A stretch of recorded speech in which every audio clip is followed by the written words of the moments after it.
নমস্কার বন্ধুরা, welcome to our channel. আজ আমি নিয়ে এসেছি লেবু ডাল রেসিপিটি বানানোর জন্য আমি লেবু ও হাফ কাপ পরিমাণ মসুরির ডাল ধুয়ে নিয়েছি, সাথে 2টি কাঁচামরিচ দিয়ে সিদ্ধ করে নেব। তারপর ডালটি সিদ্ধ করে নিয়েছি।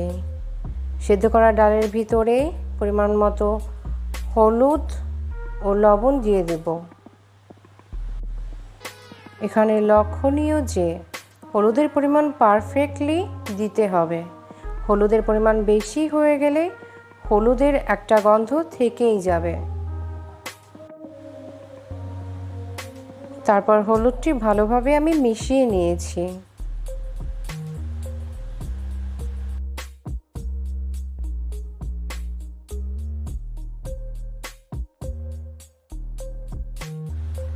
ডাল ভালোভাবে ফুটে আসা পর্যন্ত আমরা অপেক্ষা করব। ডালটা আমাদের ভালোভাবে ফুটে গেছে। এবার আমরা ডালটিকে নামিয়ে নেব।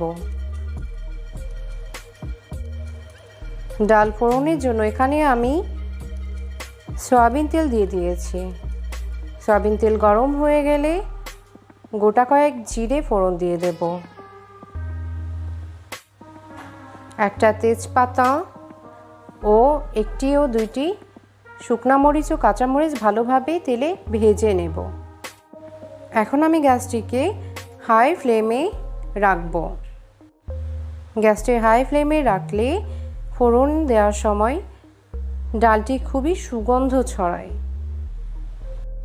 যে ঘ্রাণটি আমার খুবই ভালো লাগে।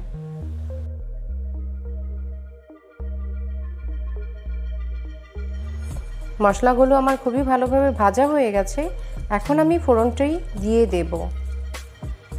হাত পুড়ে যাওয়ার ভয় থাকে বলে এখন আমি অল্প অল্প করে চামচ দিয়ে প্রথমে ডাল দিয়ে দেব। এই পর্যায়ে আমি একটি লেবু পাতা ভালোভাবে চটকে ডালের ভিতর দিয়ে দেব। ডালে লেবু পাতা দিলে খুবই সুগন্ধ ছড়ায়, একটা সুন্দর ফ্লেভার আসে। ডালে লেবুর পাতার ফ্লেভারটি আমার খুবই ভালো লাগে, যা আমার অতীব প্রিয়।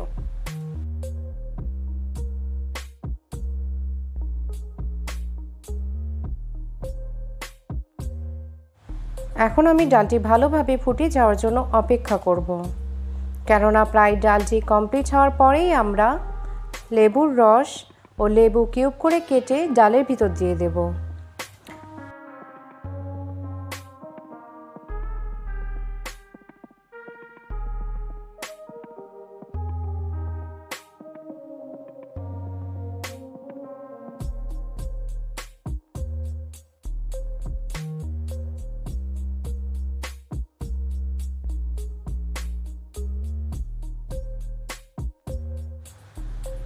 ডালটি আমার প্রায় হয়েই এসেছে।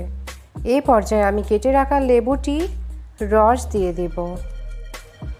এ পর্যায়ে আমি কেটে রাখা লেবুটি রস চিপে দেব। বেশি লেবুটি চিপা যাবে না, কিন্তু বেশি করে চিপলে লেবুটিতে তেতো হয়ে যাবে। ডালটি ফলে ভালো লাগবে না খেতে। সাথে স্লাইস করা লেবুগুলো দিয়ে দিব। এ পর্যায়ে কিন্তু বেশি ফোটানো যাবে না, বেশি ফোটালে ডালটি তেতো লাগবে। খুবই কম ফুটিয়ে ডালটি রেডি করে ফেলতে হবে। আমার আজকের রেসিপিটি একদম রেডি ও পরিবেশনযোগ্য। আশা করি আমার আজকের রেসিপিটি আপনাদের সকলের ভালো লেগেছে।